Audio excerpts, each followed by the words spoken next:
इतना पुराना मामला, अदालती लड़ाई होने के बावजूद आपके पेपर पूरे नहीं हैं और रंगे हाथों वहाँ पर पकड़ा गया किस तरह से चोरी की जा रही है। कटिया डाल करके पूरी ईदगाह में बिजली की सप्लाई की जा रही है। बिजली का मीटर वहाँ पर नहीं है दशकों से, 20 साल से। बल्कि ये बात भी सामने आई है कि प्रॉपर्टी टैक्स भी जमा नहीं है मस्जिद का। कागज़ पूरे ना रखना ये एक बहुत बड़ी गलती नहीं, बल्कि ये ऐसा है कि आ बैल मुझे मार। जिम्मेदारी बनती है महल्ले के लोगों की, जिस मस्जिद में वो नमाज़ पढ़ने जाते हैं, कि वहाँ के अखराजात वो ख़ुद उठाएं। अब भी अगर आप सुधरने का नाम नहीं ले रहे हैं तो इसके लिए आप फिर ना किसी सरकार को जिम्मेदार ठहरा सकते हैं, ना किसी पार्टी को जिम्मेदार ठहरा सकते हैं।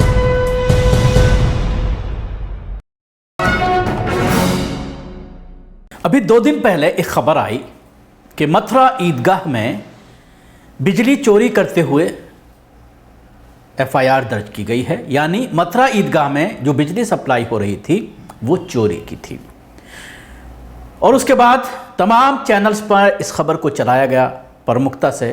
3 लाख रुपए का जुर्माना भी लगाया गया ईदगाह के ऊपर। और उसके बाद जब हमने ईदगाह के जिम्मेदारान से इस पूरे मामले को लेकर बात की है तो कुछ तथ्य ऐसे सामने आए हैं जिससे कहीं ना कहीं एक बार पूरी मुस्लिम कम्युनिटी को सोचने की ज़रूरत है।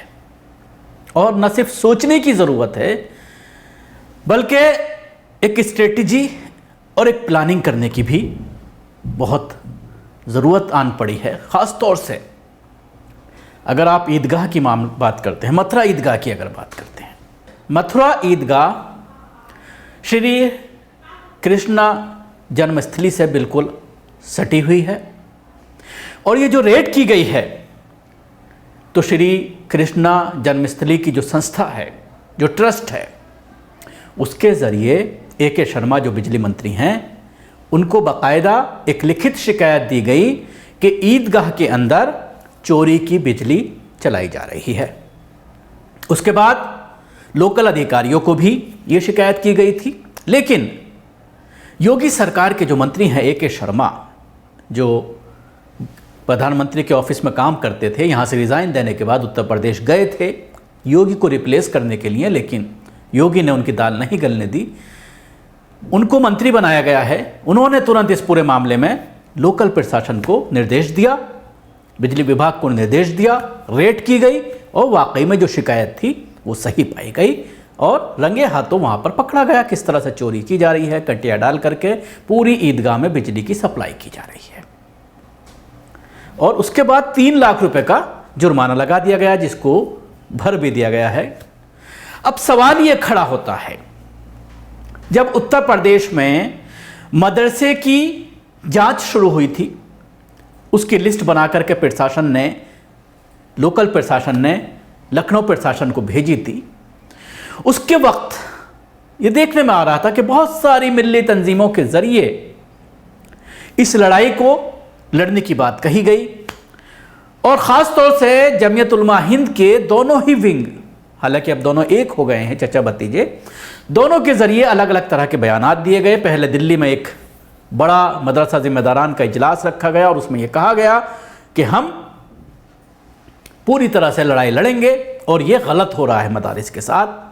वहीं दूसरी तरफ दारुल उलूम देवबंद में एक इजलास किया गया जिसमें मौलाना अरशद मदनी सामने आए और उन्होंने ये कहा कि अगर किसी के पास इल्लीगल ज़मीन है तो उसको गिरा दिया जाए और जिन मदारिस के पास प्रॉपर पेपर्स नहीं हैं, सैंक्शंस नहीं हैं उनके बिल्डिंग के प्लान्स, वो अपने प्लान्स को सैंक्शन कराएं, सारे अकाउंट्स को अपना सही रखें, बैंक स्टेटमेंट को सही रखें, जो भी पैसा आ रहा है मदरसे के मद में उसका पूरा ब्यौरा रखें, जो खर्च हो रहा है उसका पूरा ब्यौरा रखें, ताकि अगर प्रशासन किसी तरह से हिसाब मांगे तो उसमें वो फंसते हुए नज़र ना आए। ये बात कही गई। अब उसके बाद लिस्टें बनी, आला अधिकारियों तक पहुंची, प्रशासन तक पहुंची, योगी के ऑफिस में पहुंची, कुछ मदारिस के ऊपर एक्शन की बात कही गई, लेकिन बात आई और ख़त्म। कितने मदारिस ऐसे हैं जिन्होंने जमीयत उलमा हिंद की इस अपील पर आमन्ना सद्दकना कहा और अपने रिपोर्ट्स को, अपने पेपर्स को सही करने की कोशिश की। एक बहुत बड़ा सवाल है इस सबसे पहले जो मैंने जिक्र किया मथुरा ईदगाह का, वो मथुरा ईदगाह जिसका केस आज़ादी के बाद से कोर्ट में चला, आज भी दोबारा से इस मामले को उठाया गया है। आप देखिए, ऐसे वक्त में जब इस मामले की सुनवाई मथुरा की लोकल अदालत में चल रही है और कई बार इस मामले को लेकर हियरिंग हो चुकी है, पीछे से ये भी सामने आया था कि सर्वे के ऑर्डर किए गए हैं, लेकिन बाद में ये समझ में आया कि इस तरह के ऑर्डर्स नहीं किए गए हैं। कुछ मीडिया घरानों के ज़रिए इस तरह की खबर चलाई गई थी कि मथुरा ईदगाह की सर्वे का ऑर्डर किया गया है, जिस तरह से ज्ञानवापी मस्जिद का सर्वे का ऑर्डर किया गया था, लेकिन बाद में ये खबर फर्जी पाई गई। लेकिन अभी भी लड़ाई कोर्ट में चल रही है। इस दरमियान श्री कृष्णा जन्मभूमि के जो ट्रस्ट है उसके ज़रिए बाकायदा शिकायत करना और उसके बाद रंगे हाथों पकड़ना, करेक्शन कार्ड देना और उसके बाद जुर्माना लगाना। लेकिन उस पर सबसे बड़ा सवाल इन मसाजिद के जिम्मेदारान के ऊपर खड़ा होता है कि आखिर इतने वक्त से कानूनी लड़ाई चल रही है मस्जिद की और बड़ा विवाद इस मस्जिद को लेकर, इस ईदगाह को लेकर है। अयोध्या में बाबरी मस्जिद के विवाद के बाद दो अहम मसाजिद और ईदगाह हैं जिनको लेकर विवाद है। एक ये मथुरा की ईदगाह और दूसरा ज्ञानवापी मस्जिद। इन दोनों पर जिस तरह से एक के बाद एक मामले कोर्ट में पहुंचे हैं, दोनों ही मामलों में अभी सुनवाई चल रही है। ख़ास तौर से अगर देखा जाए तो मथुरा ईदगाह की अभी लगातार सुनवाई हो रही है। ऐसे में इतना पुराना मामला, अदालती लड़ाई होने के बावजूद आपके पेपर पूरे नहीं हैं। जब मैंने वहाँ के लोकल लोगों से बात की तो ना सिर्फ ये कि बिजली का मीटर वहाँ पर नहीं है दशकों से, 20 साल से, बल्कि ये बात भी सामने आई है कि प्रॉपर्टी टैक्स भी जमा नहीं है मस्जिद का। वहीं आप दूसरी बात करें, श्री कृष्णा जन्मस्थली जो है उसकी अगर ट्रस्ट की बात करें, उनके सारे पेपर कंप्लीट हैं। बाकायदा उनके ज़रिए हर साल प्रॉपर्टी टैक्स भी भरा जाता है, पानी का बिल भी भरा जाता है, लाइट के कनेक्शन भी कई लगे हुए हैं। लेकिन मुसलमानों ने, लोकल ज़िम्मेदारों ने, जो मस्जिद की इंतज़ामिया कमेटी है, उन्होंने कभी अपने पेपर्स को सही करने की कोशिश नहीं की। और एक बड़ा सवाल, कानून के जानकारों की अगर बात करते हैं, जो सिविल सूट्स देखते हैं, जो सिविल केसेस देखते हैं, उनका ये कहना है कि जिस बिल्डिंग को लेकर अदालती कार्रवाई चल रही हो उसमें सबसे अहम हो जाता है कि जिसने उसके ऊपर दावा ठोका है क्या उसके नाम से वहाँ पर बिजली का कनेक्शन है, पानी का कनेक्शन है। इसके अलावा जो सरकारी टैक्सेस हैं, चाहे वो पानी के कनेक्शन के हों, पानी का बिल हो, बिजली का बिल हो, या इसके अलावा प्रॉपर्टी टैक्स हो, वो सारी चीज़ें समय पर जमा होनी चाहिए।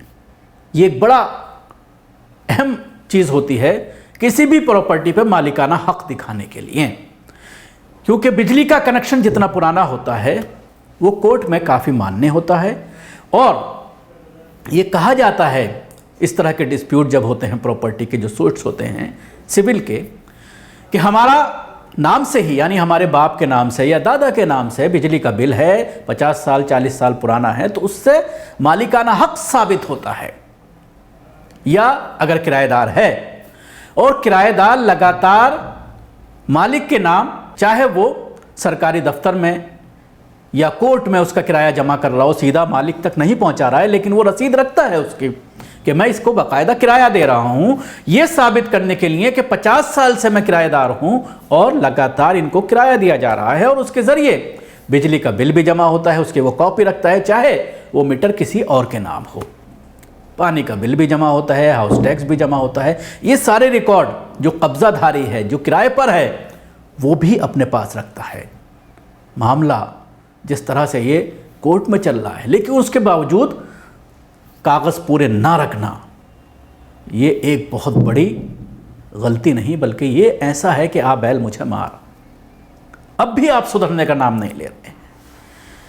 9 साल के करीब हो चुके हैं मोदी सरकार को, और उत्तर प्रदेश में योगी आदित्यनाथ की सरकार है। ऐसे में जिस तरह से कोर्ट के ज़रिए जो फैसले लिए जा रहे हैं, लगातार एक तरफा जो फैसले हो रहे हैं, और प्रशासन की तो बात आप छोड़ दीजिए, पुलिस की तो बात आप छोड़ दीजिए, क्योंकि ये सारी चीज़ें स्टेट सरकार के, स्टेट गवर्नमेंट के अधीन हैं, जैसा चाहते हैं इस्तेमाल करते हैं। लेकिन जब मामला कोर्ट में पहुंचता है तो अगर 75% आप मान लीजिए कि इंसाफ नहीं हो रहा है, लेकिन 25% आज भी इस तरह के केसेस सामने आ रहे हैं, इस तरह के फैसले सामने आ रहे हैं। अभी हाल ही आप हल्द्वानी का केस देखिए, आज ही सुप्रीम कोर्ट में हियरिंग थी, किस तरह से हल्द्वानी के जो रेजिडेंट्स हैं उनको राहत दी गई सुप्रीम कोर्ट के ज़रिए, और अब एक लंबी तारीख दे दी गई है। आज हम फरवरी के फर्स्ट वीक में हैं, लेकिन मई की अब तारीख दी गई है, कई महीने बाद की तारीख दी गई है। और कानून के जानकार यह कह रहे हैं, एडवोकेट्स ये कह रहे हैं कि इस तरह के मामलों में लंबी लंबी तारीखें देना, ऐसा लगता है उससे ये साबित होता है कि मामले को लंबा खींचना चाहते हैं। तो कहा जा सकता है कि हल्द्वानी के वासियों को राहत मिल चुकी है।